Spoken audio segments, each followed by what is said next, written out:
Okay, I think I have everything ready to go. And let me just ask to be sure, can you see my desktop?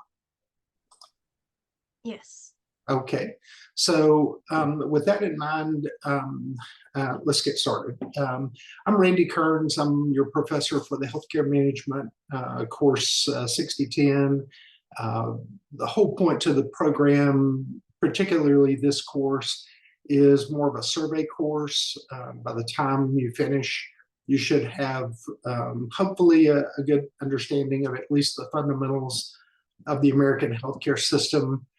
I've taught this course for a number of years. My background a lot of years ago, I worked as a paramedic and I taught paramedic programs. I later worked in hospital administration, and then ultimately wound up teaching in the School of Medicine at the University of North Carolina at Chapel Hill. I retired from Chapel Hill in 2014, taught a couple of years at a small private university in Eastern North Carolina, and then my wife and I moved here to New Orleans in 2018. So this is, as we say, this is probably the last stop on the tour, but it is interesting to talk about the American healthcare system in the context of the evolution of how we got to this point. We have I'm not sure if you're aware, but we have a relationship with a couple of universities in China where we work with their students to also understand the American healthcare system. And what I remind people, no matter where I'm teaching, is nobody would wake up tomorrow and say, let's do it the way the Americans do. But we're here. And the whole point to this class is helping us understand how we got to here. And then what are the things that are nuanced about it? What are things that are, really make it uniquely American?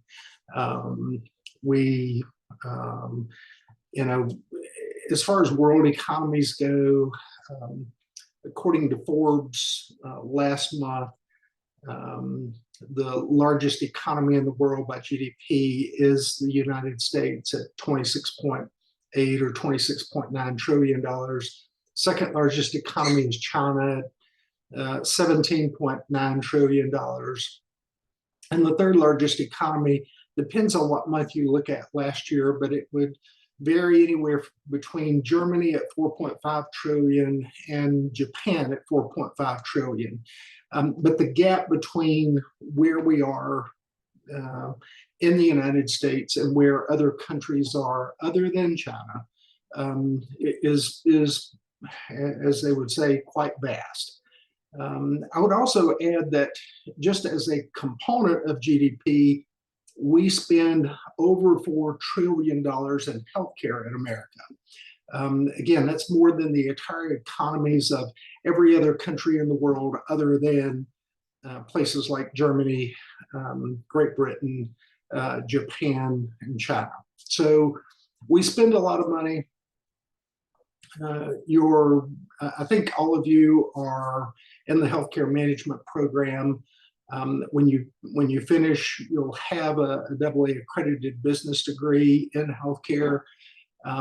One of the key principles that we always talk about in the business school is understanding the fundamentals of economics. And one aspect of those of economic theory is return on investment. And as a country, we spend a great deal of money on healthcare, and sometimes the rate of return is, as they would say, somewhat varied. So, anyway, as we go through the different pieces of it this semester, just understand that we spend a lot on healthcare. There are places that some of the things that we do is really unequaled by anyone else in the world. We we perform heroic medicine better than anyone else on the planet. There are things that we do that is just really extraordinary. But we do a really poor job of basic health care. At least at certain times, there are substantial limitations in access to care, depending on a number of factors that we'll talk about later. Social determinants of health would be one way that we can kind of quantify that. But anyway, as we go through this semester, those are some of the key components I want to be sure and bring out. So if you look at Canvas, let me switch to student view so that I can see what you see. Okay, so as I switch to student view, all of these sections are pretty much the same. The syllabus, the main thing I would point out about the syllabus, there's no book to purchase. And the reason that I don't like to use a book in a survey course like this, most of the content that you need is readily available. Historically, when I've used a book, I would spend sometimes the first 5 to 10 to 15 minutes of class going over what had changed since the book was published. I've published a couple of books and I've published a couple of chapters in books. And the reality is things change a lot in healthcare. And because they do, it really doesn't make a lot of sense for us to tell you to go out and buy a $125 textbook and then spend another 5, 10, 15 minutes going over what's wrong in the book. So there will be a lot of ancillary either readings or websites or videos that I want you to watch. Typically, the information in the PowerPoint is really your best source of information. I try to update it every 6 months just to be sure that it's at least parts of the different presentations to be sure that they're accurate. But there is one purchase, and we'll use an element of that purchase a couple of times this semester in this course. That one purchase is a student membership with HFMA. HFMA is the Healthcare Financial Management Association, and HFMA typically has a membership in the area of $300 to $450, but they have a pretty steep discount for students, and it's $50. It's good for 1 year, and the advantage to that is it gives us access to their certification programs. And actually, after the course is over, you'll still have another 6 months, 8 months left in the certification. If you want to take more certifications, you can. The two things that I like about the certifications, they're national certifications, and they put you on par with other students at other universities. And so regardless of who you are competing with for a job out there in the real world,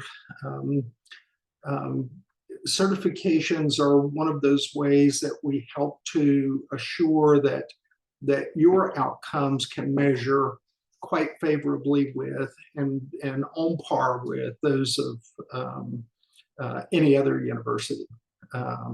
And in some cases, surpass that of other universities. So anyway, we'll talk about this later on as we get into this. But again, the student membership is $50. You'll need the student membership to take 2 of the certifications, and 2 of the certifications I use to validate competencies that you should complete during the time that you're taking a particular topic for a week or 2 of the course. Again, there will be more of that to come later on. One other thing, I recognize $50 to one person may be a bigger lift than $50 to another. There is a couple of weeks between now and when you need to show proof of membership, and when we start using the membership as a part of assignments in the course. But I do want to be sure and cover that. As far as other things in the course, attendance, we typically will be in class each week, but there will be some weeks that the content is only going to be online. Depending on what the topic is, I'll either do it in either in a synchronous version, which means I'll do it online, but it'll be optional for you to attend. I'll teach it in Zoom, and I'll teach it at 6 p.m. And the main point is to record the lecture, and that way, if you miss it, you can later review the lecture. Again, it'll be optional for you to attend the class that particular week. Most weeks we will have class. Obviously, this week because of the weather cancellation, and then next week with the federal holiday, we won't have class. So I wanted to be sure that we got together at least tonight for a brief period of time. For those of you who are college football fans, obviously we'll get through it in some reasonable time so that you can catch most of the game. Let's see, what else do we want to talk about? As far as grading procedures go, attendance, online discussion. Starting next week, there will be an online discussion. You'll see an online discussion several times throughout the semester. The aim is to be sure that you post a topic and then reply to at least 2 other postings. I set deadlines for the initial post on the discussion of Friday night and follow-up discussions by Sunday night. And I set a number of deadlines at 11:59 p.m. on Sunday night. Just understand that those deadlines are there for your convenience. I'm an old guy. I am not going to be awake at 10 o'clock on Sunday night. So if you need something from me, please ask the question earlier in the day. I will monitor email on Sunday, but by the time we get into the afternoon and certainly into the evening, probably less likely to get an answer from me. So I would encourage you to do your assignment sooner rather than later.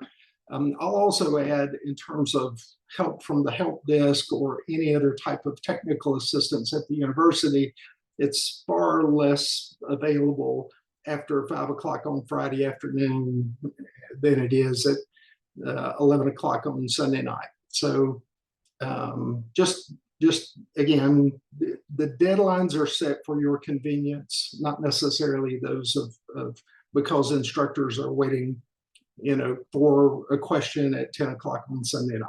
So anyway, enough of that. Reaction papers, a couple of short papers, one final paper that'll be a little bit larger. Nothing that's a heavy lift, but I do want to be sure that you understand there's a little bit of a writing assignment in this. A lot of this is quizzes, it's multiple choice. The quizzes are timed. I do use a couple of methods to be sure that even if you sit next to someone else taking quiz for week 4, they may see a different set of questions, or maybe the same questions but in a different order, or maybe some of the same questions but the answers are in a different order. Just understand that the test you take and the test somebody else takes won't be exactly the same. So it is online. I'm not going to make you use some professors will have you take a camera and scope the room to assure that you're not using other help. Honestly, I don't care if you look up an answer. If I don't know the answer to something, Google knows. But I will tell you this, you won't have enough time to look up all of the answers for all of the tests.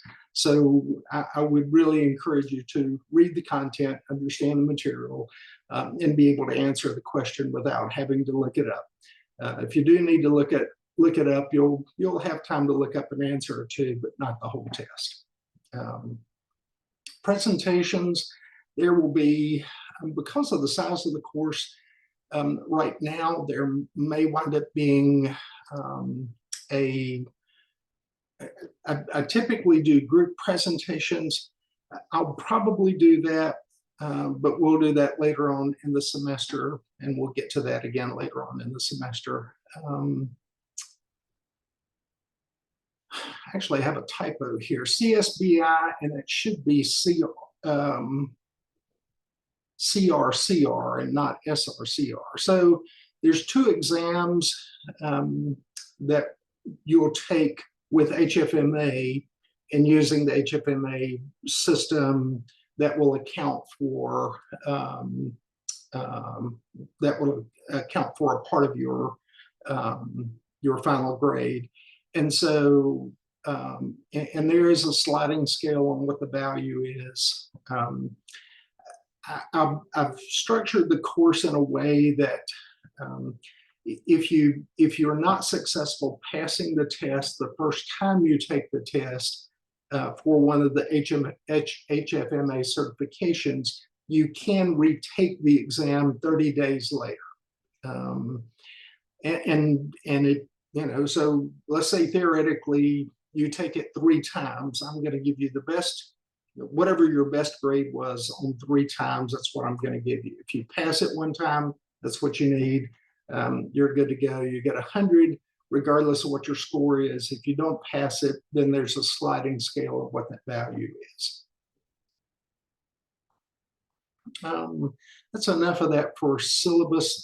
The syllabus attachment is the same in this course as it is in the other courses. It's there and is on the university website.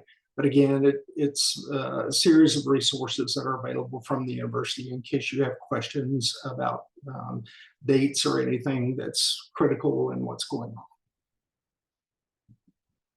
I will tell you, if we go back to the website itself, I think I've opened everything down to Mardi Gras. I have. So if you want to look ahead, you certainly can look ahead. Obviously, next week we're online anyway, but that'll give you an idea of kind of the flow of the course. As far as quizzes go, you can work ahead and you can take the quiz ahead if that's what you want to do.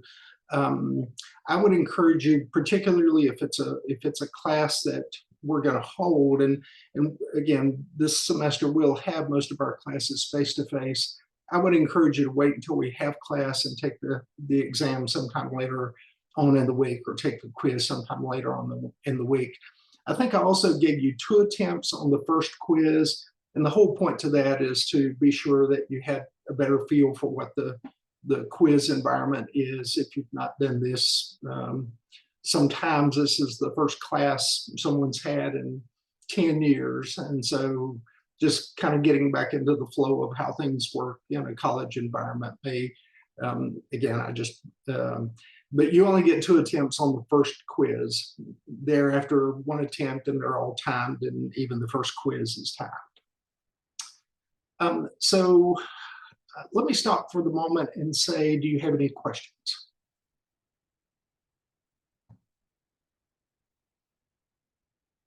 Okay, I don't hear anything, so let me go ahead. I do want to point out, so I do have a place for proof of certification or proof of student membership. And again, the date there is, it's due January the 28th, but I'll also give you another week to February the 4th in case you get paid the last of the month. And again, I realize, although if you were going to buy a book, $100 you would have needed to have spent that before now, but $50 is still $50, but it does give you a couple of weeks to make that purchase. But you do need to submit proof of student membership. Easiest way to do that is a screenshot of your membership. I don't need the credit card transaction, and I certainly don't need anything with your credit card number on it. But if you can just give me proof of your student membership, that's fine. If you do include anything that reflects the purchase, be sure to blot that information out. That's I'm sure you would, but I felt like I need to say that too.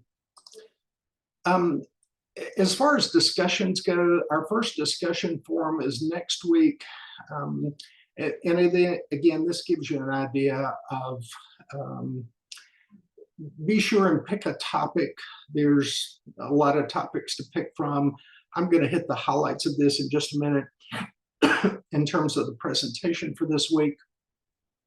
I'm not going to spend a lot of time on it, but I'll certainly cover it enough that we at least have an understanding of what it means.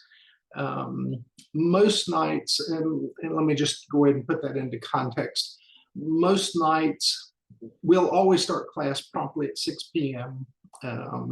We'll take a break right about 7 o'clock, 7:10, somewhere in that time period.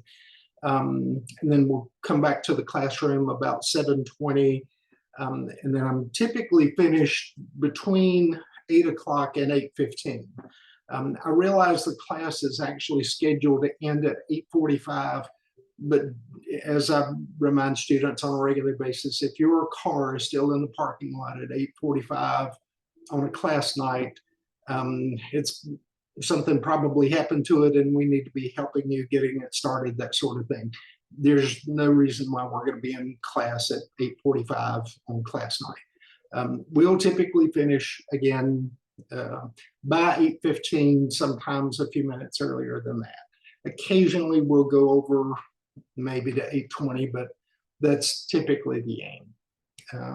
There's only so much you can endure, and there's only so much I can say that you're going to want to remember anyway in a period of time. So let's talk just a little bit about terms. These are terms that I've used for quite some time in both a fundamentals, a similar course to this that we teach for undergrads. But I would be sure to go through these terms. One that jumps out at me is HIPAA. HIPAA is 1 P, 2 A's, and no O's. Actually, I've seen legal documents before that included HIPPA. I actually saw a lawyer note on his resume that he was a HIPAA subject matter expert, HIPPA. News for you, if you can't spell it correctly, please don't tell me that you're an expert in it, but anyway.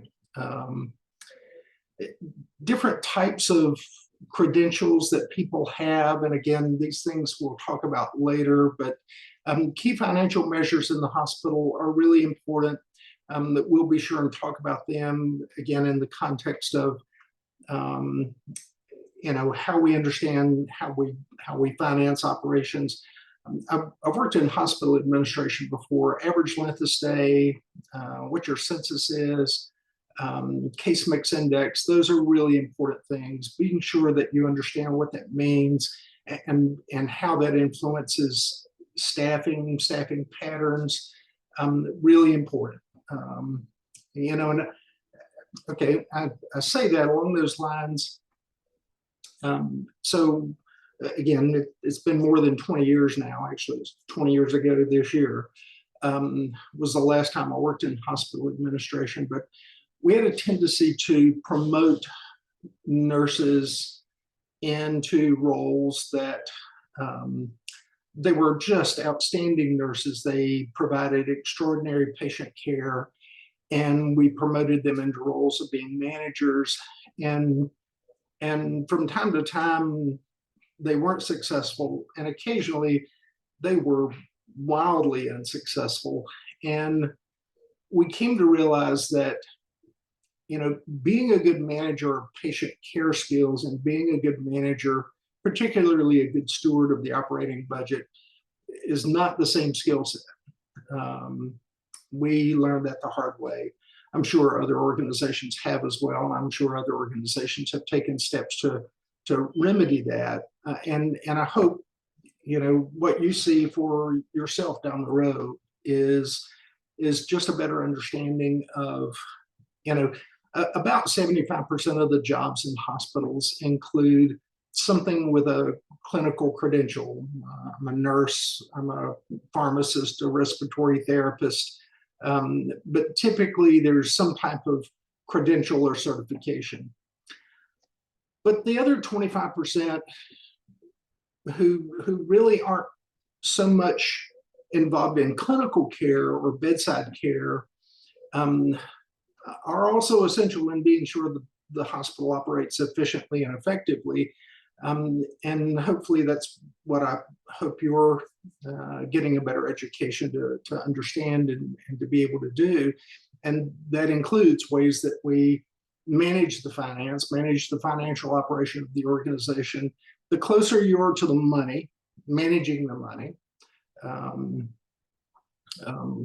I'll show you later something called a 990 of the healthcare system I used to work for, just to give you a glimpse into how far you can go in a job that does not include being a nurse or a physician in a hospital. We have to be absolutely honest and say the three groups of people that we absolutely need to make a hospital work: nurses, doctors, physicians. But beyond that, nurses, physicians, and patients.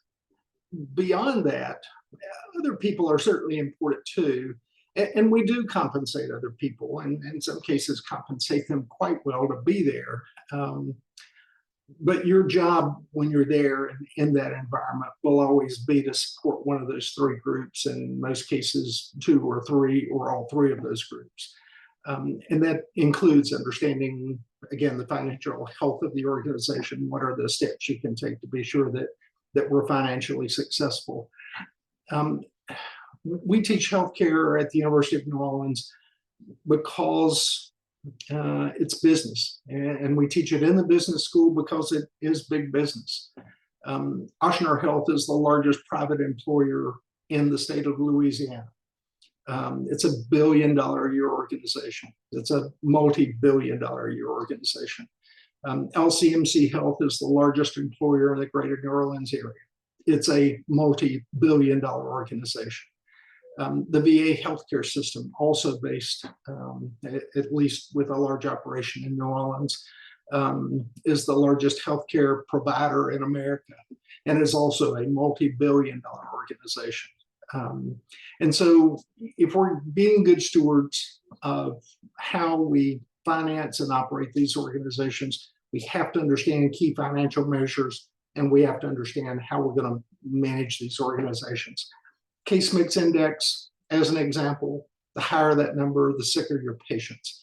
But it also may mean the higher that number, the more likely you are to have some overtime. And so, again, understanding these metrics will be really important. Other things that we'll talk about, these medical facility types, I'm actually going to hit a little bit of that tonight. Coding, we'll talk about later when we get into finance. Types of differences between what's paid under Medicare Part A, Part B, what is Medicare Part C in general, and then D was added later on, and what's the role of Medicare Part D? What's the difference between Blue Cross and Blue Shield before they were separate? Now that it's combined, there's still some separation in terms of what it means and the coverage it provides. But typically when we talk about the Blues today, we talk about a consolidated organization. The Blues merged in, I think, 1981. So generally when we talk about Blue Cross or Blue Shield, we talk about it as a single organization. But just understand there's some historical connotation as to how it came into being, and that actually influenced a great deal of how we operate Medicare Part A and Medicare Part B today. Types of hospitals, most types of hospitals are not-for-profit, meaning they're community assets and not owned by shareholders, as an example, as a privately or a publicly held corporation. but again, we'll talk about that a little bit later.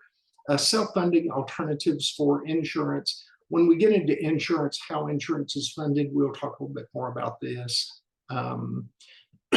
Presidential administrations, I'm going to hit the highlights of that in just a minute.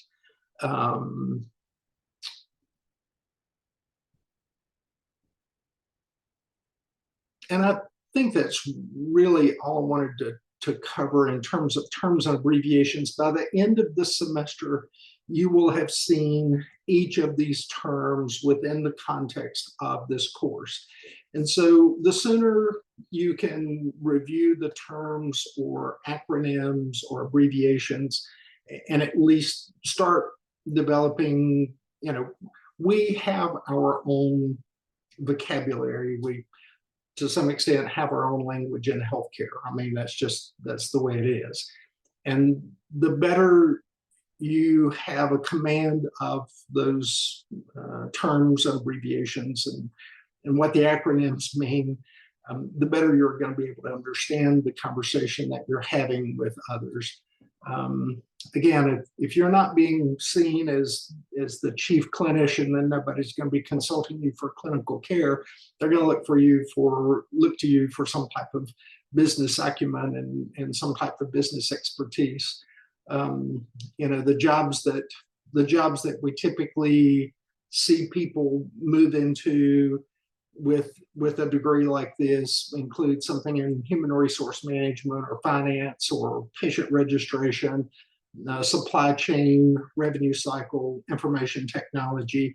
All of those areas, in some cases, pay very well, but all of those areas are vital to a hospital and vital to a healthcare system, but don't necessarily mean that you're going to be providing clinical bedside care.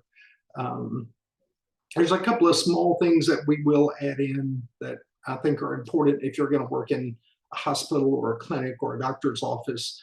But again, we'll talk about that later on.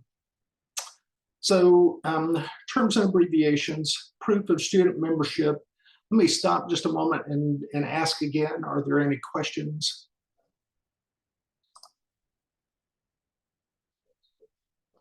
Okay, so I don't see any questions, and feel free to put something in the chat if you do have a question. Let's move on to, so again, the discussion forum is due for next week. It's not due this week. And the quiz is also next week, due at the end of next week. And so let's look at the history of the American healthcare system just a minute. As far as some of the key terms, we do want to be sure we understand what a hospital is. Later on, we'll talk about a hospital is licensed by the state, certified by Medicare, and accredited by some third-party agency, typically the Joint Commission. But again, a hospital has to be licensed by the state, certified by Medicare, and accredited to provide healthcare services. We'll cover each of those things later on, but just understand there's basic examples of what is required of a building to be a hospital. Many, many years ago, when people were sick and we didn't understand viruses or bacteria, we didn't understand pathogens that made people sick, that we just knew that if we put all of the sick people in one place, the French word is a lazaretto, but the word is a pest house. We put them in a hospital that was typically known as a pest house. If they had mental health issues, we typically put them in a place called a madhouse. And if they were older adults who had no other means of caring for themselves, we put them in what was commonly referred to as the old folks home, also known as an almshouse. So again, pest house, madhouse, and almshouse, and I'll show you some examples of that in a minute. Sanatorium, there's at least 5 different ways you can spell that. Sanus is from the Latin word for health, and so the aim of a sanatorium was to help you regain your health. We primarily built sanatoriums related to tuberculosis, TB. Up until about the year 1920, TB had killed about 12% of the entire human population since the beginning of time. And we'll talk a little bit about how that changed, but our solution to that, even into the 30s and 40s, was to build these very large state hospitals. We referred to them as sanatoriums or sanitariums, the TB sanitarium. And people would, in many cases, live there for years and live out the rest of their life there. I'll talk about the Flexner Report, how that dramatically reshaped medical education, different types of hospitals, the General Hospital, the Marine Hospital. The Marine Hospital, by the way, has nothing to do with the United States Marine Corps. We'll get that in a minute. Blue Cross and Blue Shield, two separate organizations up until about 1980 or 81, and the influence they had on Medicare Part A and B. Medicaid came about at the same time Medicare did, at least in the initial conception. What the Hill-Burton Act really means, Title 18, 19, and 21 of the Social Security Act, what I'm really talking about there, Title 18 is Medicare, Title 19 is Medicaid, and Title 21 is something called CHIP or S-CHIP. S-CHIP was created during the Balanced Budget Act of '97. Again, I've got slides on that. We'll talk about the Medicare Modernization Act, Medicare Part D, Stark Law, COBRA, and EMTALA. EMTALA is the Emergency Medical Treatment and Active Labor Act. It basically means if you present to a certified hospital's emergency department in an emergency medical condition, they have to provide treatment without first talking to you about your ability to pay. Again, we'll get to that in more detail later on. The DRG is the diagnostic related group. That was really some of our first attempts to rein in the cost of healthcare and normalize what was paid for healthcare across the country. Executive, legislative, and judicial branch. We'll talk about this a lot more later on when we talk about policy, but the main topic here is just understand we have three distinct branches of government, and each of those three branches of government have some influence over things that we do in the healthcare world. The executive branch is led by the president, the legislative branch is the House and the Senate, and the judicial branch, the key positions of the judicial branch is led by the U.S. Supreme Court, but certainly district courts. And HIPAA, HITECH. HIPAA is Health Information Portability and Accountability Act. It primarily deals with patient privacy. Again, we'll talk about that a lot more later on, but I do want to be sure to introduce the topic tonight. HITECH came about in 2009, and HITECH was really the basis for creating seed money to compel all hospitals and all doctors' offices to buy an electronic health record.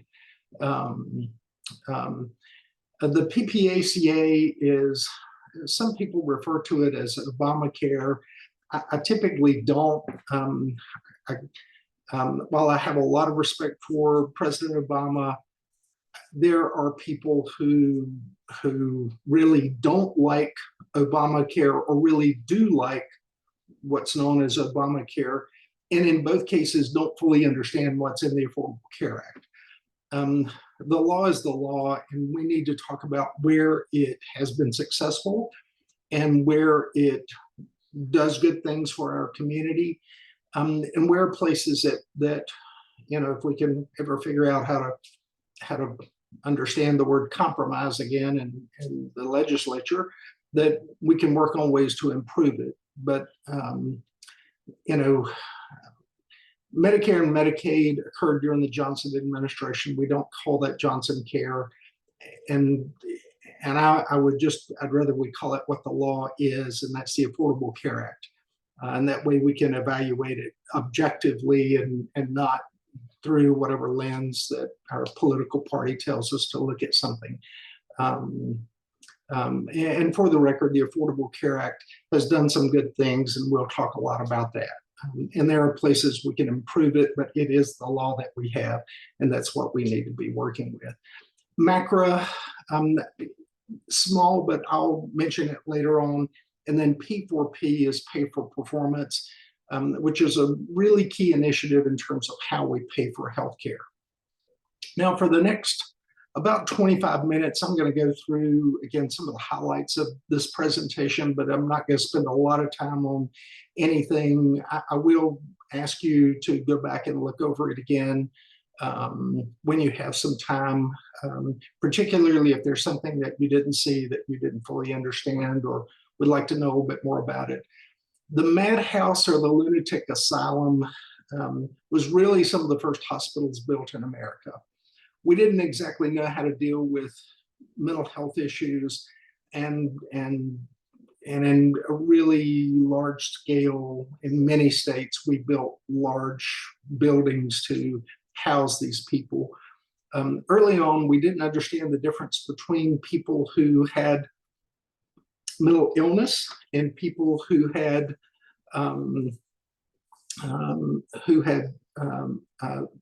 other types of behavioral disabilities. And so sometimes we would, early on, we commingle those two groups of those two cohorts of patients. And what we found, and we used words like retarded, and we actually used the word feeble-minded for a while.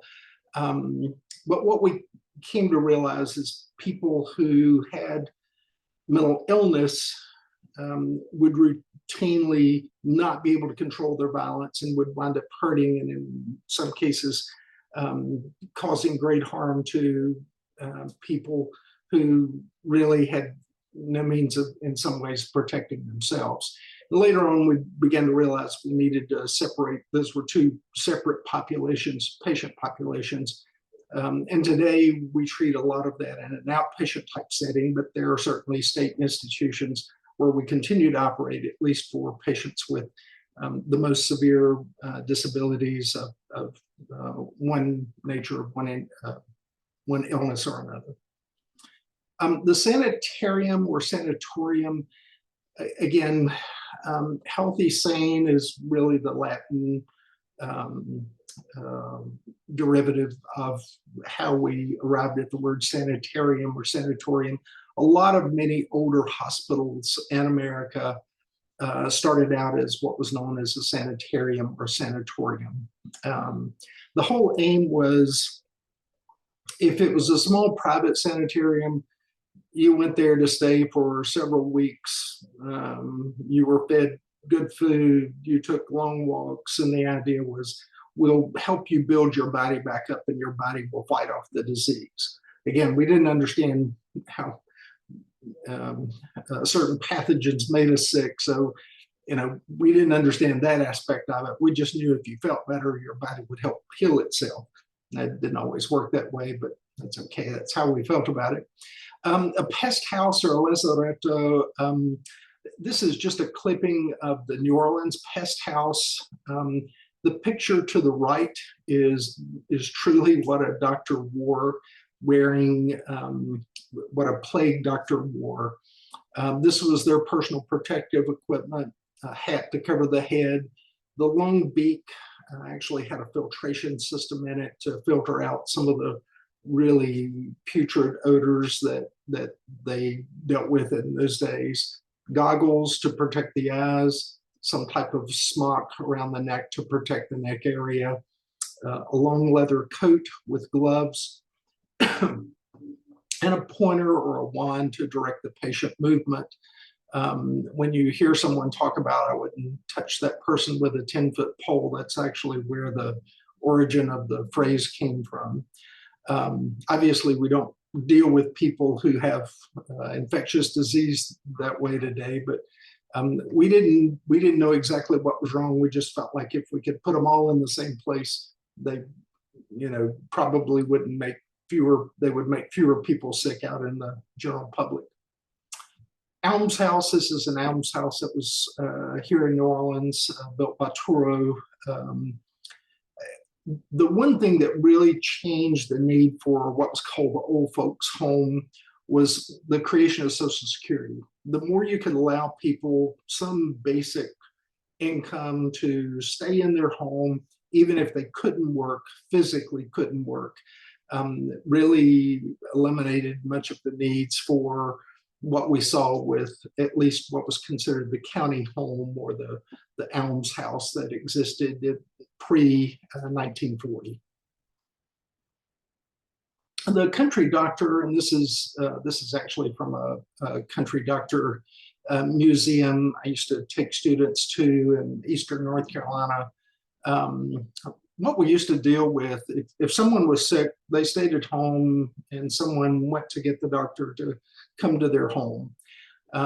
If you were sick or injured, that's typically what happened. The doctor made house calls, and that's how we dealt with people who were sick or injured before the creation of hospitals. We primarily, by the 1860s and 1870s, a majority of the hospitals that existed either existed in cities where there was a lot of transient population coming into the area. New Orleans was one of those examples. Charity Hospital existed at that time. Thoreau Hospital existed at that time. But that was really rare. You could go to most any other city across the southeastern US, and you would find very few hospitals that existed. Most hospitals came into being actually in 1946, between 1946 and 1960, and we'll talk about why in just a minute. But the first series of hospitals I'll mention in just a minute, but primarily people stayed at their home. The country doctor came to their home. If you went to the country doctor, you went to the doctor's office. And that's typically what you saw. Charity Hospital was founded in New Orleans in 1736. And depending on your source of your information, was either the oldest hospital in America or the second oldest by about 10 days. But at the time it was created, it was arguably first or certainly one of the first hospitals in America. Along about the same time, by 1798, so this is 1736, by 1798, the United States recognized, in 1798, the United States was still a really young country. But we recognized that we primarily moved a lot of goods. Most of the imports and exports and most of the products were moved through ports. And what we found was many times those ships would come to port, not only with goods that needed to be traded, but with people on board the ship who were sick. And sick with some type of disease or illness that they brought from another place. And they would, more than a few times, we saw outbreaks that could be traced directly back to the mariners, the sailors, the people on the ships that were transporting these products. And so the United States decided to create what became the first federal hospital system called the U.S. Marine Hospital System. Again, had nothing to do with the U.S. Marine Corps, but the U.S. Marine Hospital System was built over time, was built at many of the major ports across what was the United States at that time, and then ultimately wound up going up the Mississippi River as well. This is the Marine Hospital. If you go by Children's Hospital today and you see some of the old buildings, that's the grounds of the Marine Hospital. This was the building that was built there in the I believe this is 1890s. The building burned in 1862, I think was originally built in 1845 approximately. But then this replacement facility was built in New Orleans in the early 1930s. And again, some of that facility still exists. I don't think there's any patient populations in it, but it is used for administrative offices and a number of other things that does exist out to the, I guess that would be to the, either to the east or to the south of Children's Hospital. Hansen's disease, also known as leprosy, the only leprosarium in the continental U.S., was also operated as a Marine hospital, later a U.S. public health hospital, but up at Caryville. If you're going up the Mississippi River, it's about 30 miles north of New Orleans. I'm sorry, Carville. But it's the National Leprosarium, and most of this facility now has been turned over to, I think, the Louisiana National Guard. And then a lot of these buildings no longer exist there. But again, everyone with Hansen's disease, or also known as leprosy, for a time in the United States was transferred to Carville, and they were cared for there. And because there wasn't a treatment, there wasn't a cure anyway, they lived there the rest of their lives. General hospitals really began in the early 20th century. Most of them were, again, small community type hospitals. After the creation of the Marine hospital system, I will note that in 1861, 1862, with the American Civil War, there were a number of hospitals that were built primarily for injured and sick soldiers. Just as we built Marine hospitals for mariners who were away from home, we built field hospitals and certainly fixed location type hospitals for soldiers, both of the Union and of the Confederacy, because again, we needed large medical facilities for people who were away from home. Typically, if you were at home and you were either sick or injured, the country doctor came to your home. Again, New Orleans was more of an exception to that than the rule. This is a picture from Bogalusa. This is a hospital that was built in Bogalusa. I think the date on this is like 1920, 1921. Charity Hospital, the Art Deco building, was built in the 1930s. And this building continues to exist today. I think it's currently being renovated and will be a mixed use type building by the time they're finished with it. You know, it's tough to talk about the South without talking about, first of all, I grew up in rural North Carolina. I've lived in what most refer to as the South all of my life. And it's important for us to understand that, you know, we certainly have continued to struggle with how we treat people that don't look like us, that don't have some of the same personal experiences we have.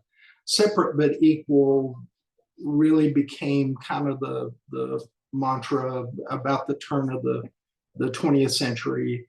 And that certainly led to the creation of separate facilities for people of color. I wrote a book about hospitals and healthcare systems in Eastern North Carolina, sanatoriums and asylums, I think was the focus of it. But, you know, I was really struck by the fact that in one of the first hospitals built, they decided at some point about 1910, there was this large hospital built in Wilmington, North Carolina. And about 1910, they decided that they would build a ward for people of color. But then in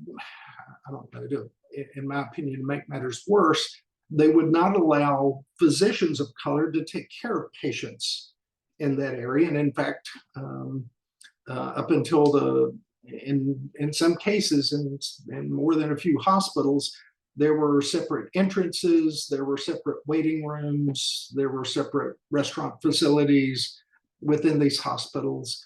Later on, when we talk about Medicare and Medicaid, it is important to understand one of the key principles of Medicare was to remind you that separate but equal could not be practiced in your hospital if you plan to accept Medicare money.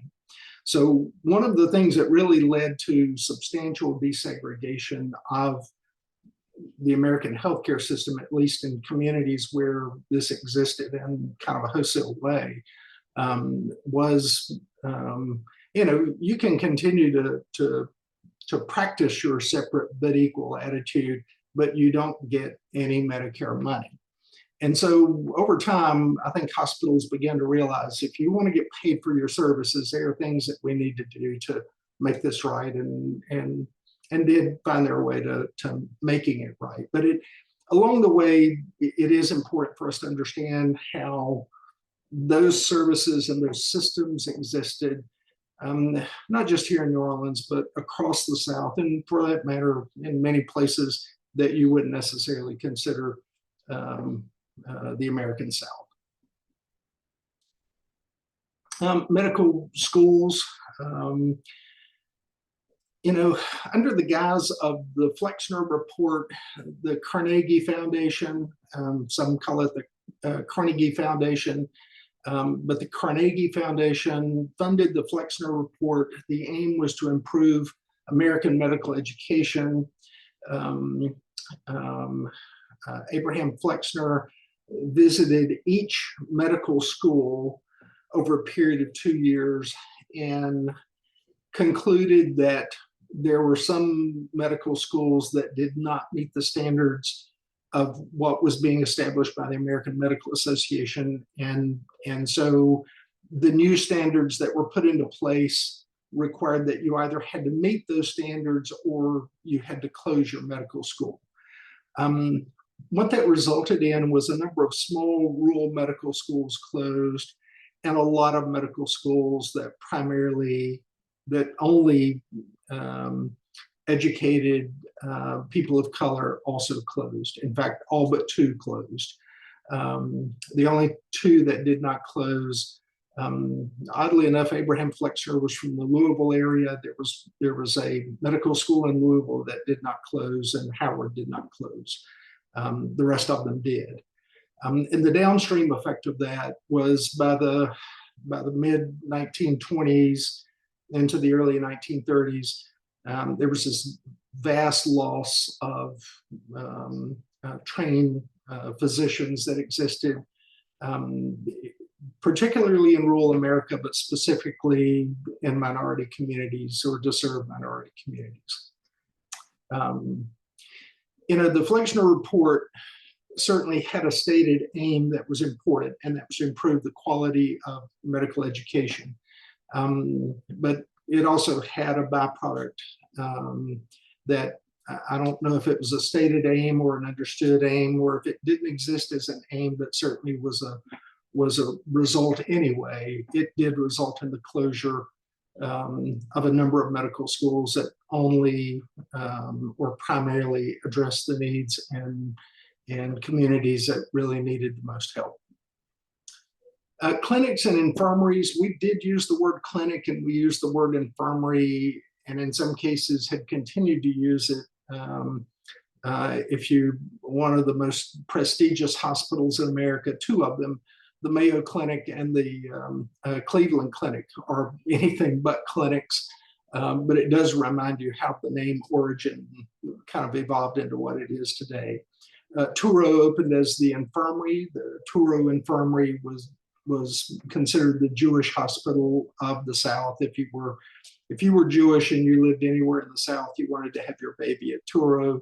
Touro today is a part of LCMC Health, and they continue to embrace their connection to maternity care, and there are still a number of babies being born at Touro, but that was the origin of Touro Infirmary. We've had a number of temporary hospitals that have existed for a number of different reasons. We've operated temporary hospitals here in New Orleans after Hurricane Katrina, when we had to close down hospitals. We created a number of civil defense hospitals in the buildup of the Cold War in the early 1960s. And so there are a number of different types of solutions that we've come up with through the years to deal with these types of things that may happen. Tuberculosis, as I mentioned, also known as consumption or Pott's disease or the White Plague, but again, had accounted for about 12% of the entire world's population, had claimed the life of about 12% of the world's population. And so our solution was to build very large hospitals for people to be taken care of. Today, tuberculosis is rare in the United States. It does exist in some other countries, but we have very effective treatment methods for it. Tuberculosis is a bacterial disease, and we have a lot of antibiotics that we can use to treat and take care of patients with tuberculosis. Some smallpox and yellow fever, again, really profound diseases that led to a number of deaths in New Orleans. No longer exist today, but does give you an idea of, if you ever take one of the cemetery tours, you'll really get a feel for just how profound these diseases were in our community 150 years ago. Let's briefly talk a little bit about health insurance. During World War II, because so many people went off to war, primarily so many men went off to fight the war, it left a lot of unskilled labor. And so it left companies competing with one another for skilled labor. Well, to raise wages created inflation. And to control inflation, the government put in a wage freeze. Well, a solution to circumvent the wage freeze was to give everyone health insurance. And so that was one way that they chose to provide an additional benefit, even if they couldn't provide additional wages. That has really spilled over into what we see today as, again, more of that shift from personal payment to insurance payment. The three branches of government, the main point to remember here is just understand how these three pieces work. We'll cover a lot of this later on, but you will see a couple of these questions on your quiz. It is important later when we talk about health policy, and we'll have a night that we primarily talk about health policy, but be sure you remember what you were taught in, I don't know, 4th or 5th or 6th grade, but the executive branch, the judiciary branch, and the legislative branch. President oversees the executive branch, Supreme Court, the judiciary branch, and then the House of Representatives and the Senate, the legislative branch. The legislative branch crafts and develops a law. It has to be signed by the president if it's deemed, if there's a question of its constitutionality, then it's overseen by the judiciary. Presidential administrations. John Adams oversaw the Seamen's Act, which again dealt with mariners or sailors coming into ports with disease. And so the solution was to build a series of hospitals. Early on, they were paid for by the government and then operated locally. Then later on, they were operated by the federal government. And later on, it became the U.S. public health hospital system. Today, all of those hospitals have closed or they've been transitioned into local community hospitals. The Commission Corps for Public Health Service still exists. We'll talk about that later on. That may be an option for you if that's something you're interested in. But during the Roosevelt administration, primarily the Social Security Act, the Social Security Act really changed things in a dramatic way in terms of getting people to be able to stay in their homes if they're too old and too feeble to work, but having some basic level of income.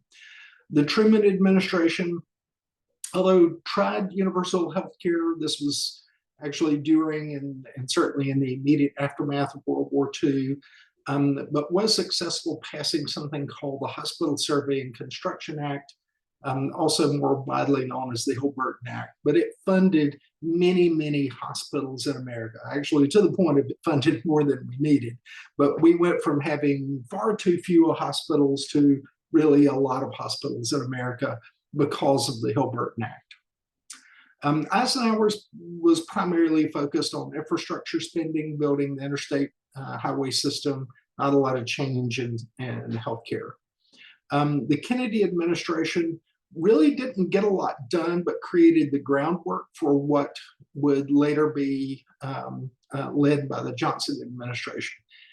Kennedy was president until he was assassinated in November of 1963, but he had a strong effort to try and provide medical care for the aged.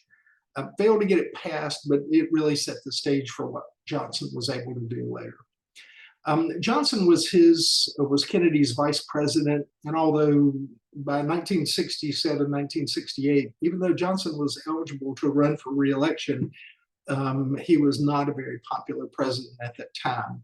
But in 1964, he was very popular, and by early 1965, giving a speech at the University of Michigan, he said, we will pass laws for these two programs, Medicare and Medicaid. Medicare will exist for older Americans, 65 and older. Medicaid will exist for people who are financially disadvantaged. And was very successful in getting those two laws passed. We passed the laws in 1965. The implementation was 1967. We'll again talk a little bit about that. Medicare is an all federal program that's actually contracted out, and in most cases, certainly in those days, was contracted out with Blue Cross and Blue Shield. And that's why Medicare A looks, in 1968, looked exactly like Blue Cross did, and Medicare B looked exactly like Blue Shield. They used a lot of their same rules to provide their services. Rather than the federal government hiring thousands and thousands of employees to manage Medicare, they just contracted with Blue Cross and Blue Shield to do that on a state-by-state basis. Medicaid is a state program. It's run by the state. The underpinning is funded by the federal government, and the federal government provides the states with an outline of how the money can be spent, but the state then fills in the outline. Again, we'll talk about this more when we get into the details of Medicare and Medicaid. The Nixon administration, primarily, the main thing we saw was a lot of funding eliminated for the U.S. Marine Hospital system, but did create the basis for the HMO as a demonstration project, and really became the basis for what we see with the HMO today. Medicare, though, was growing at an exponential rate. We couldn't keep up with how it was being funded. Saw some of the same things in the Ford administration, saw some of the same things in the Carter administration, but it was really out of control. Carter will certainly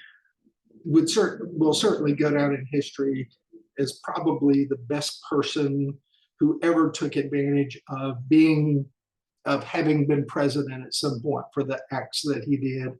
His acts of kindness, his intellect was profound, but his ability to get things done in Congress just was not very good, and he was unsuccessful getting a lot of things done, and that's really why he wasn't reelected in 1980. But just an absolutely decent human being who was not terribly successful as president, but was certainly very successful in the aftermath of his life after being president.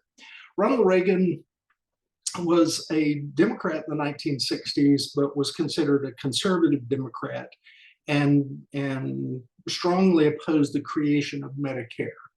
By 1980, had become a Republican, and actually and was elected president. Strongly opposed a lot of federal spending and created some substantial federal cuts.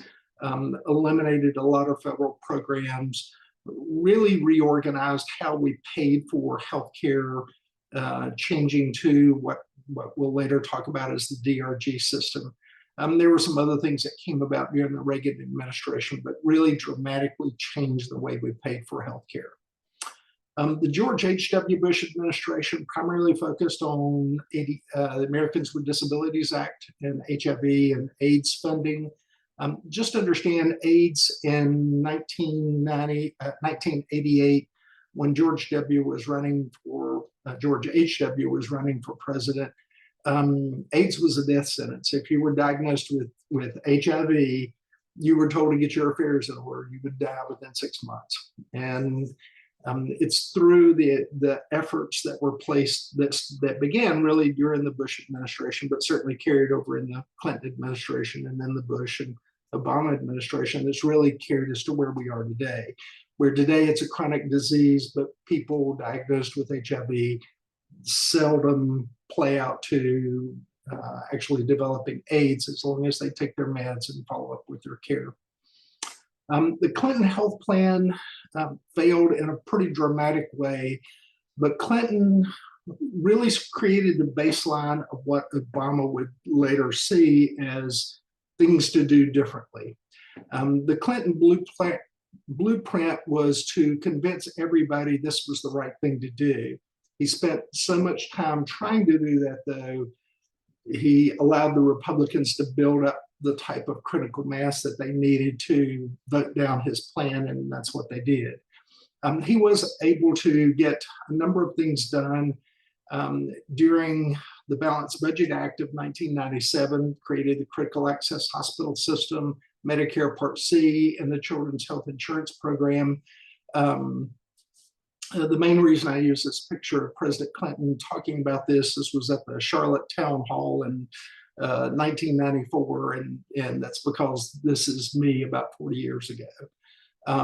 But the main point that I would point out about the Clinton administration, again, really didn't get a lot done related to healthcare, but was able to get a lot done in the margins, creating critical access hospital, creating Medicare Part C, which again, we'll talk more about later. It's a HMO version of Medicare, and created the CHIP program. It was hard for, we'll talk a lot about CHIP later on. Let me move on. I'm out of time. So George W. Bush oversaw the Medicare Modernization Act, created Medicare Part D. There was a lot of financial relief that went back to hospitals and healthcare systems that was really stripped out during the Balanced Budget Act. Again, we'll talk about that when we're in Medicare and Medicaid later on. The Obama administration really read a lot of the blueprint of what happened during the Clinton administration and learned from those mistakes. And again, we'll talk about that later on, but the important point here is by learning from those mistakes, was able to create the Affordable Care Act in a way that it could get the law passed and does benefit a lot of people. And there's a lot of advantages to it. Certainly there are disadvantages and there are places that we need to improve it, but a lot of advantages to it. HITECH was actually passed before the Affordable Care Act, and HITECH created the basis for the electronic health record. HITECH was a part of the American Reinvestment Recovery Act, ARRA. And this is the passage of the Affordable Care Act in 2010. This is probably the most important piece here, and that's 10 essential health benefits. These 10 essential health benefits are really that core component of what makes this a big deal. There are other parts that makes the ACA a big deal, but this certainly is, and we'll spend more time on this in the coming weeks. There's been some challenges to the ACA. About the only thing that held up in court that was changed was it was determined that it was a state plan, so states can choose to opt out of it. Just as states opted out of the Medicaid program, the last state to adopt Medicaid was Arizona in 1980. So states have opted out of Medicaid before. Eventually they all come around and realize it's a good idea and I'm glad we adopted Medicaid expansion in Louisiana earlier than later. Again, we'll talk about the economics of that later on. The Trump administration, there was a lot of discussion, but not a lot of action. Again, we'll talk about this later on. The Biden administration, main things I would say about the Biden administration, and probably the one piece I need to add here that we need to talk about is how in a pretty dramatic way has increased funding for the Affordable Care Act to supplement commercial insurance subsidies. That is a big deal. That's an emerging new market, and that will be a new topic for us to discuss later on. That brings us to our conclusion. The main thing that I'll tell you is the hospital system, the healthcare system in America is kind of a patchwork of these various programs. High cost, not necessarily great outcomes all the time, but the bottom line, I would always tell you, if you ever get to Washington, give me a call. I'll be glad to help you talk through what are some potential solutions. But until you get there, know what the rules are, play the game by the rules.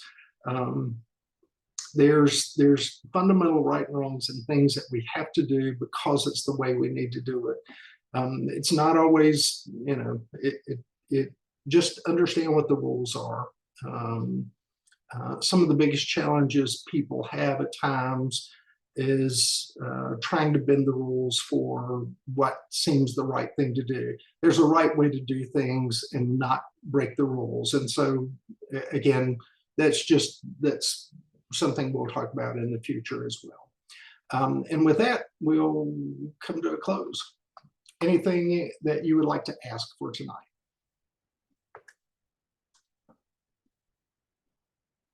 Last things I'll say, again, we will not have class next week.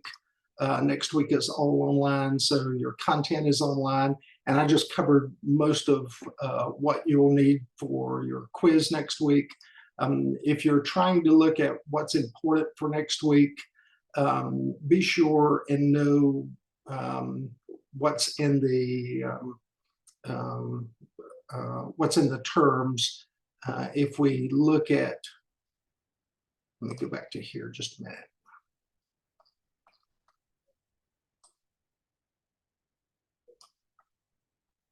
Key terms, I would be sure that I know something about each of these key terms. And then again, flip through the rest of the slides. That's important. If I've got something linked, that's typically important as well. But the key terms, the last 5 minutes I would spend of studying before I took my quiz, I would start here. And with that, I don't have anything else for tonight. Are there any questions?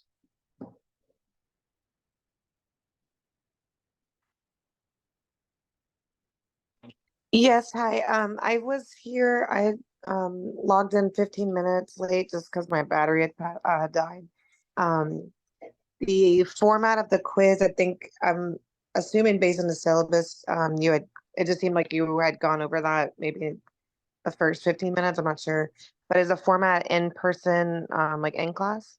No, the format, that's okay. That's a good question. All quizzes are online at your convenience, but they are timed. Whenever you start the quiz, the timer starts, and it ends whenever the time runs out or whenever you finish all of the quiz. The first quiz, you have 2 chances to take the quiz, and it will record your best score. But the whole point to that is to give you some experience with how the quiz system works in Canvas. All of the quizzes that I use are multiple choice quizzes. Unless you don't know the answer, then it's multiple guess. Anyway. Everything is multiple choice. The reason that I use discussion forums is to help me understand how much you understand a topic. So you won't wind up with a test that has a discussion, that has a narrative type question to it, but I'm trying to get a sense of what you know about a topic through narratives that you write in the discussion forum and things that you'll write in your reaction papers. You'll have a couple of reaction papers. Is that helpful? Yes, thank you.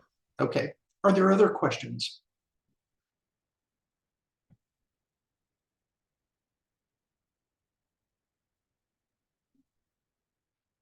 Any other questions?